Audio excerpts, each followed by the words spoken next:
gecələr qüssə kədərlə barışan şairəm, dərdini gizlində özündən danışan şairəm. Siz bir dənə almış ödüm meyxana gəlsin tama, ekrana da çəkir bizi, hamı çəkir reklama. Ekrana da çəkir bizi, hamı çəkir reklama. İndi zamanlar girişim TikTok, Instagram'a, mən 2011'də maraqla yazışan şairəm, mən 2011'də maraqla yazışan şairəm.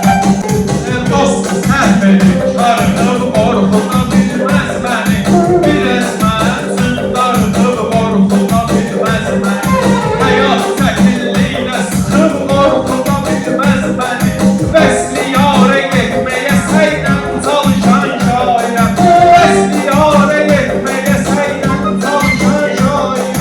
Bir gün ortalar dərd çəkib axşam mənə lazım deyil, heç bu tər qardaşım İlham mənə lazım deyil, oxalmışam mən daha, reklam mənə lazım deyil.